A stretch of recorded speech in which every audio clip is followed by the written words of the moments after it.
I've been reading a report that actually was back in 2018 by Deloitte Access Economics. You're probably familiar with it, that showed that if we just met the OECD average for employment of people with disability, 117,000 more Australians would be in employment. And probably by extension, that would be 117,000 carers or maybe more who would be able to be employed. And that would add $11.9 billion to our GDP.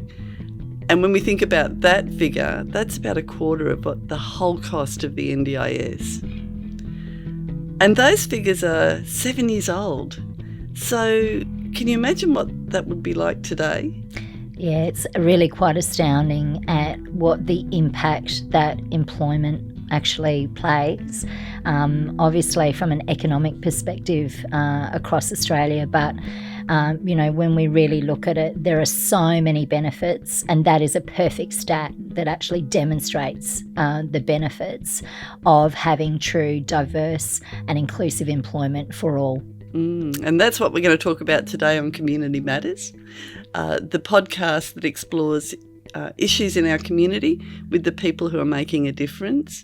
We're coming to you today from the beautiful lands of the Dharawal people. I'm Nicky Sloan, CEO of Community Industry Group, and I'm joined today by my friend Karen Burdett, who is the CEO of Greenacres Disability Services. Welcome, Karen. Thank you so much for having me. This is going to be a great conversation because when Karen and I get talking, we really get talking. So I'm looking forward to this. Karen, can we just start? You've worked for many, many years now with people with disability. Why are people with disability overlooked in employment? Look, I think that often what is at the root of people's decision to include or not include actually comes from a gap in information, a gap in knowledge, and perhaps aspects of the unknown.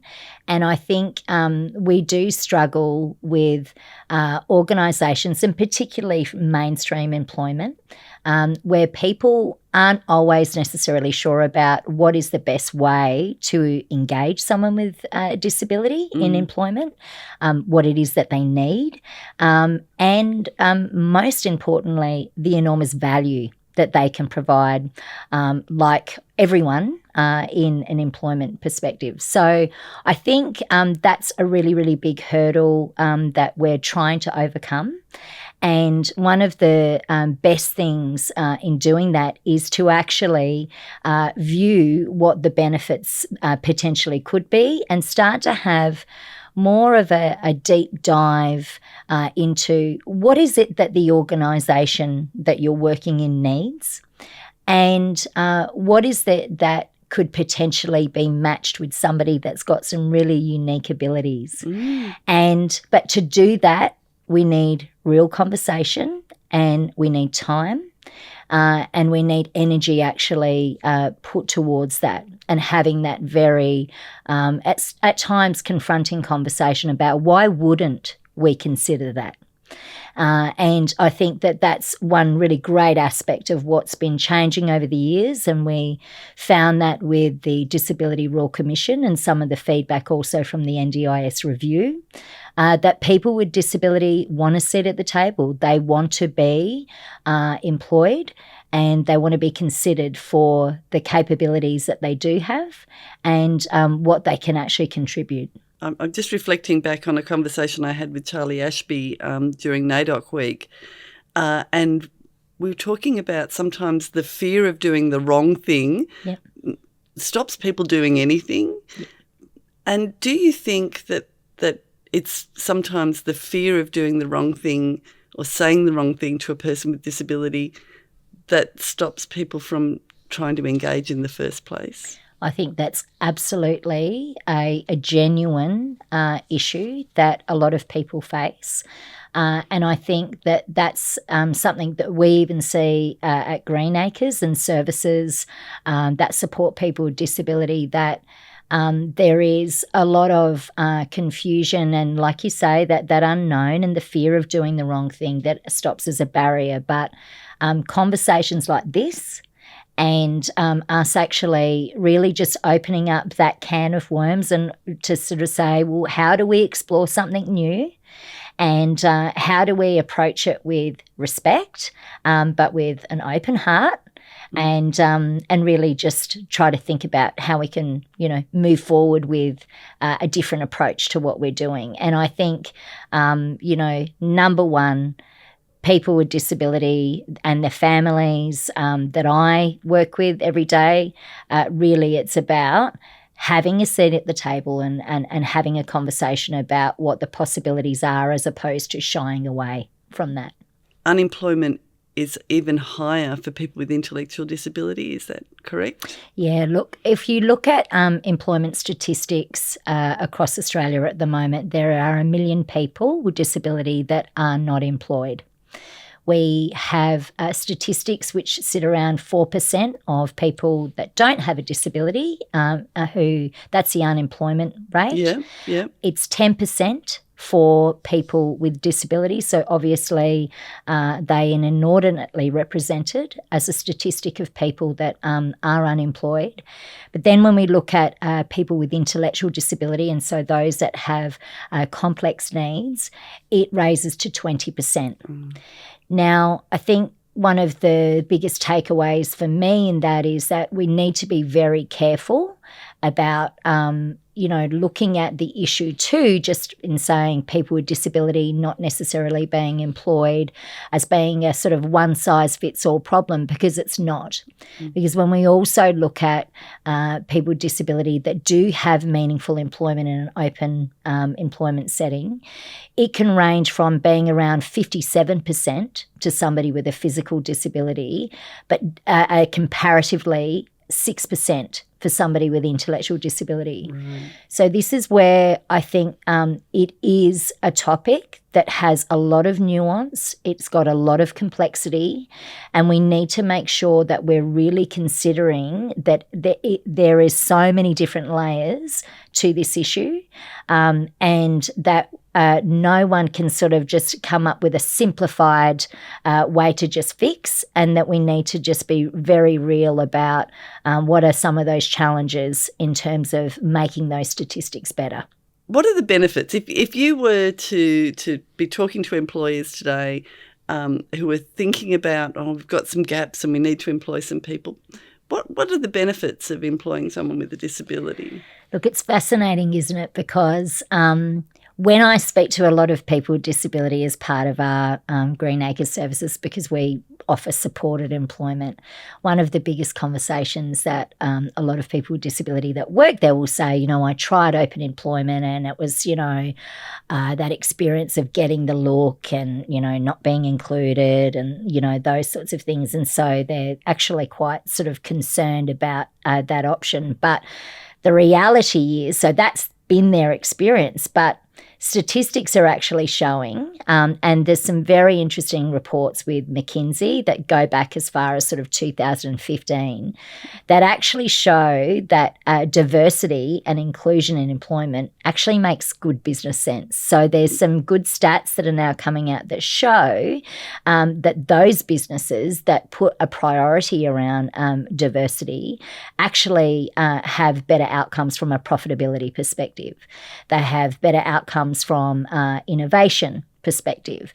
Right. And they also have flow-on benefits that are around, how their staff and their people are feeling about their workplace.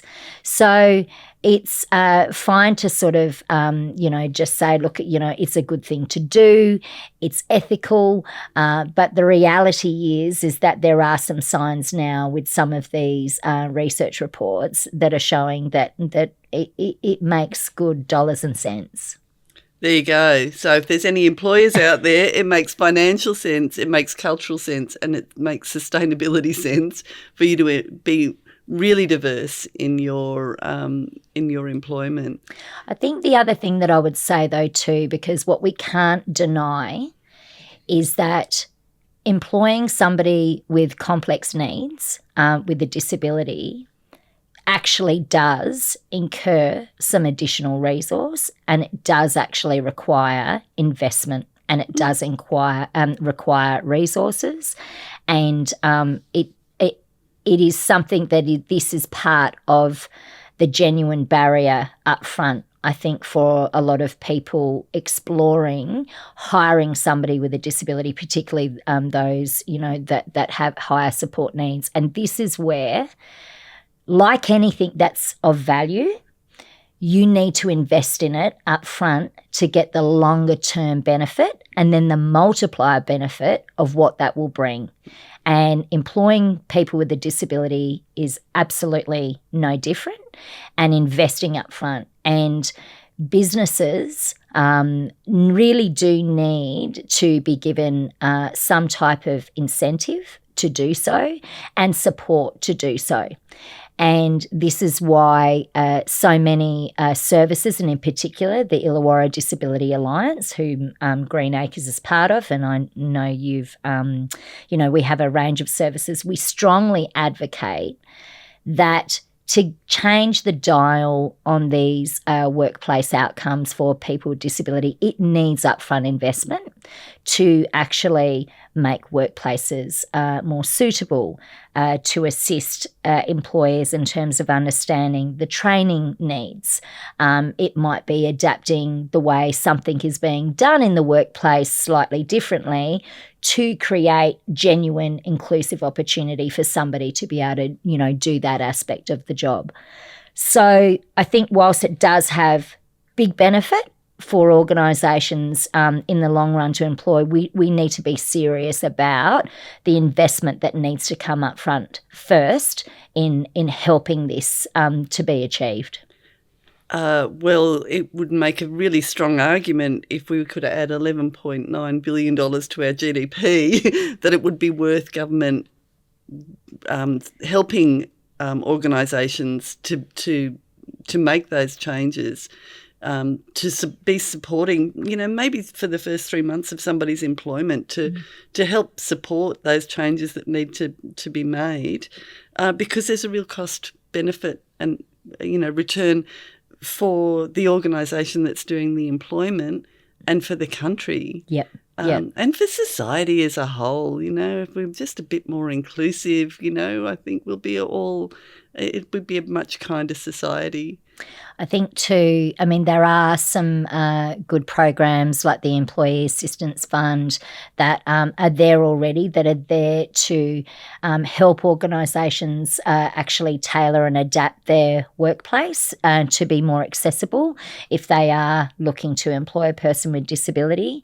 I think, though, too, what we do really want to see is an increase in NDIS participants actually having work and employment put into their plan and employment supports to really enable this, because there's still a big gap in that adequately being put into people's plans. And whilst the NDIS itself is doing some amazing things, like, all of the challenges that we have with the NDIS, if we recognise them, but we also have to acknowledge the huge impact that has actually played in helping to benefit people with disability in getting that support that they need to work, but also those businesses benefiting from, the fact that that person has got that in their plan. But we want to see more of that, and we want to see that being more of the primary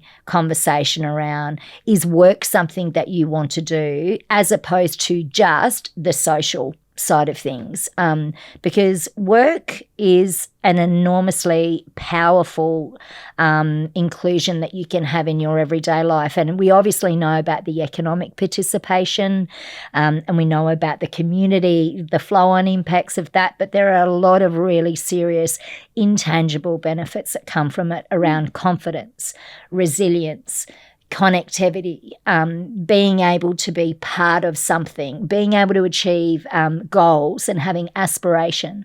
And every individual should have the right to actually have that. And so by making sure that we include this more in NDIS plans and we have more active conversations like these, we really, really want to see that benefit actually, being found with people with disability, not being locked out of having that opportunity. Yeah, 100%. When you think about your work life, so much of your identity is part of your work life. It's where you make your friends and where you extend your network. It's often, where you meet your partner or, it is such a big part of life. And to not have that automatically sort of be seen as one of the goals for an NDIS participant is, to leave that out of a plan seems like a big gap. Yep. I think, it's great to include social participation and to make sure that people have the reasonable and necessary supports to live a good life. But employment is actually part of living a good life. Absolutely. And it really is and should be a human right. It's so interesting that you mentioned then, the relationships aspect and friendships. I mean, within our services in the Illawarra and in particular at Greenacres, and I know some of the other amazing supported employment providers like Flagstaff and Disability Trust and those sorts of things, there are the best stories about people that have come into employment that have been overlooked previously. They've taken time, they've built up their skills, they've been given opportunity side by side, people working with them to actually help them build their confidence and skills. And through that process and the teamwork have met partners and then gone on to get married and then gone on to buy their first home. I mean, this is the same as everybody else. These are the genuine outcomes of having a job. And this is why, getting more people involved in that mainstream employment is really critical, because ultimately supported employment, like what Greenacres offers, they achieve massively in terms of being incubators for skills development for people with disability. They are there to design programs that help transition somebody, say, for example, from school to work and, how do I explore having a job? Supported employment really offers a very caring and genuine and inclusive environment in that it's integrated, job roles are carved out to enable capacity of an individual. So we do a lot of work in regards to that. But effectively, supported employment is there because it's a downstream issue from what is effectively at the start a gap in opportunity in people with disability being included in mainstream. And we really need to drive that and to drive the consideration for open employers to really be able to fix that.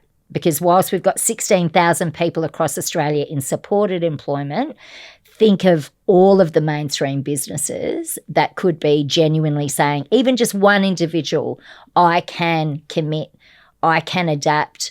That would be a game changer for our country and for human rights for people with disability to have employers consider that.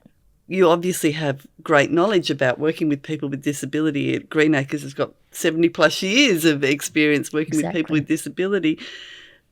How can you support a mainstream employer, or what supports can a mainstream employer have to even just explore, just to start the conversation about employing someone with disability? The great thing is, at the moment, all across the Illawarra, there are some really exciting things that are happening with mainstream employers working with supported employment providers in considering how a person with disability might add enormous value to what they do. And so organisations like Greenacres and the others that are locally are looking at different programs where there is actually an interface between the person that might be working in supported employment and how the skills and the everyday activities that they're doing can actually be transferred into a mainstream. So, for example, at Greenacres, we run a variety of community enterprises. And whilst in that model, it's still in supported employment, the community enterprise emulates what is a mainstream open employment environment. And so it actually gives the person skills and a genuine visceral experience about what it is to be working with the public, the high pressure, the expectations. And so it basically builds work muscle. But then what we do is we're linking through our employment pathways program, and I know other services have very similar things in working with mainstream employers to go, could you give this person an opportunity? It might start off with work experience. It might start off with just coming for a couple of hours on a specific task. And together it is a meaningful and genuine opportunity that the organisation's working together, because these things aren't, quick. They don't, and this is where we need to get our head around what is involved investment-wise if people really want to make this work. But when it does work, the value and the long-term benefit is enormous.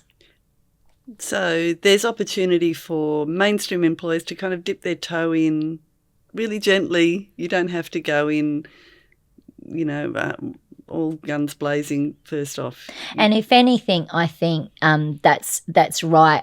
And if anything, I think what we don't want is people who are unprepared to be rushing into something that they might not be adequately prepared for as an organisation, or perhaps we know that the staff in an organisation need some extra assistance or training themselves into how to be inclusive and ways to approach adapting what is needed for the person with disability, because time and time again we've had people that have been scarred by those bad experiences. So what we want is a more progressive and slower and genuine discussion and realising what it is that the organisation might need to accommodate that, and what the person with disability might need in terms of support to actually make it work. Because, you want the outcome to be great for everyone. And ultimately, a lot of services and open employers that are employing people with disability, you also want an amazing experience for your customers of that organisation. So you've got a lot of things to consider with all of that. And it's not easy, but it's very, very worthwhile. And you talk about some of the great enterprises that Greenacres do, and some of our other wonderful IDA members do. That's a great way even to start that interaction, isn't it? You run your cafes. You've got your corporate gifts, candles, and we use them as corporate gifts because they're really great. They're beautiful. Yes, they are beautiful. Just encouraging people to use those social enterprises is a great first way to start that interaction, is it not? It is. And your catering's great. Yes, the catering is actually first class. Really good. And I think it is. There are ways that organisations can start to just get involved in terms of, exactly as you've said, the social enterprises that have a dedicated goal to employ people with disability. And just even having those initial interactions and using those services is an enormous education experience for a lot of the customers that we work with. So there are lots of different steps that we can take to actually really bridge that gap. So a big idea that the Illawarra Disability Alliance has been talking about, and I think it's a great idea, is that we should have a Workplace Disability Inclusion Act, with an oversight body to support and report data. And there's a model out there, isn't there not? There is. The Workplace Gender Equality Agency has done such amazing work around being more inclusive of employment for women in particular, and people with diverse gender. And there's an annual report, and people celebrate their percentages in terms of that. We should be having a workplace disability inclusion agency, should we not? I completely agree. I think that this is a wicked problem and it requires some pretty bold change. And we know that the Disability Inclusion Act is one of the key things that came out of the Disability Royal Commission as a recommendation, and I think that will absolutely go well and get up. But I think on the context of work, we are not going to fix the gap in equality. And we can sit here all day, every day and talk about, why supported employment works or doesn't work. We can oversimplify the position on that, while our entire society has no real impetus to make a difference and shift the dial on inclusion in work. And so by actually including something like a Disability Inclusion Act and addressing this through policy, because that's where a lot of this has to start. You need to address what are those legislative tools that essentially call out areas of inefficiency or things that aren't working, and this would be quite a significant shift. So you mentioned WGEA. That has been adopted, and as you say, there are some really, really great outcomes that have come as a result of that. Yes, it's extra work for business. We understand that. But unless you actually formally address some of these things as part of policy, and we actually have a proper investment and there is real compliance-based issues and that will result in not actually conforming. And I'm not saying, as we've already discussed, yes, it needs investment, absolutely, from government, but unless you have that assisting policy-based piece as well, it's just a conversation. It goes on the goodness of people's hearts to, make a decision. There's no real impetus to drive forward. And I think that's why, as part of the Illawarra Disability Alliance, we think that is a very tangible thing that we can be doing. I think it's so essential, and when I think about the great steps forward that Australia has made in terms of employment, that the workplace gender equality issue has really addressed the inequality in wage equity in this country. I think we've brought in the Modern Slavery Act. Now organisations are really thinking about modern slavery and how they can make sure that everything that they source is ethically produced. This is just the next step. This is just the next step in the great leaps that the country's made. And the agency, I guess, reporting and monitoring is really important, but it would also be about promoting, wouldn't it not, the benefits, the social inclusion benefits, the economic benefits. I just think about even the management benefits. As a manager, how much better a manager you would be for also learning to manage somebody with a disability. Yep. And I think I completely agree. I think, what we all learn in terms of being leaders in organisations is if you just want to surround yourself with the same type of people that is your echo chamber about, how things should be, then keep going ahead. But you're not going to get innovation, you're not going to get forward thinking, and you're definitely not going to get potentially a whole cohort of a market that you might be wanting to sell to or to, deliver services to. And so diversity actually helps people have less of a myopic view in their businesses and, see things differently. And so, it goes back to the good business sense conversation that we've had before. There are lots of benefits for adding that in, but it is layered. And it has to be layered in terms of things like policy, meeting what is society's genuine change and consideration of something different and new. But it also needs everybody to sort of get on board and work together. And it's not something that will happen quickly, but that layered approach will ultimately deliver a great longer-term benefit.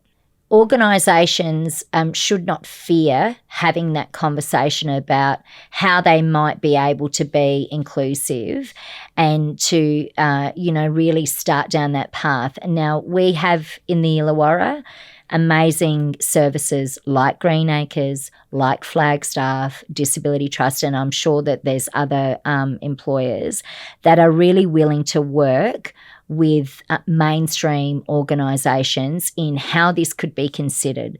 And so if anyone's sitting there and they're thinking, look, I've often thought of that, I've not really pursued it, let's start the conversation. It is not something that has to happen overnight, but it is about people thinking outside the square, and let's get away from mainstream versus supported employment and this oversimplified message about pay rates and, what, and whether or not someone just getting a job in open employment is being the end goal. No, actually, what is the end goal is someone being able to thrive in their employment and somebody being able to have career aspiration and opportunity and somebody being able to have choice. But until we actually have this greater opportunity from mainstream day-to-day businesses, we are going to constantly have an issue where that's not necessarily achieved. So let's think about,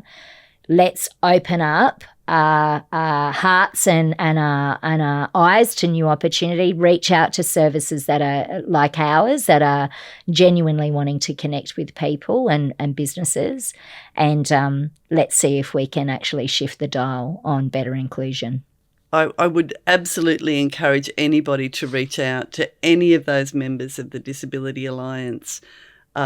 You are all beautiful people who are really easy to talk to, and we will make sure that there's a link to the Illawarra Disability Alliance website in the show notes. And the Illawarra Disability Alliance is a great one-stop shop to get in there, and you'll have access to all of the disability providers, all of our not-for-profit disability providers in the region. Do reach out. They will absolutely welcome a conversation with you. So, Karen, this podcast is called Community Matters, and every podcast I ask our guest to tell us about a person or people in the community that matter to you. Oh, look, this is, we are in a region, and Illawarra is so amazing in that we have a lot of heart and we have a lot of care and we have a lot of genuine collaboration. And so it's really, really hard to choose one individual. But if I think about an individual that I know, and I won't necessarily say her name, but she has had an enormous impact on me. I worked with her through another services in terms of this employment aspect, and she really was open to me about the very devastating effects that not being included or considered for her skills and what she did have to offer in a range of different employment opportunities, in a range of different education areas, whether or not it was trying to do certificates or courses or what have you. And that experience as a person with disability that she encountered that through work, when she finally found a place of employment that really did value her and worked side by side with her and really enabled her to blossom, I look at her now. She is a different person to what I sort of met, 15 years ago. She is absolutely kicking goals. She is a perfect example of resilience, and she is a perfect example of the story about what can be possible for someone if you are given a chance. She is a young woman that is actually highly intelligent, a beautiful heart, has gone on to have an amazing relationship. I know her family very well, and they are absolutely just astounded about the person that she has become through opportunity of work. And I actually get a bit emotional when I think about her, and I think about her a lot, because I think in our community, knowing that you've got people that are sort of on your shoulder and your memory about what works when inclusion is actually really offered. It's sort of like a due north of always thinking about what can be. And so she's sort of someone that I think of very, very fondly from a community perspective, and who matters a lot to me. That's a great place to end. Thank you so much, Karen, for being with us today. That's been just such an interesting conversation. I've learnt a lot. I'm sure everybody's learnt a lot. Thank you all for joining us today on Community Matters, the podcast that explores issues that are important in our community with people who are making a difference. Please like us, share this episode, leave us a review, and do tune in next time for more Community Matters.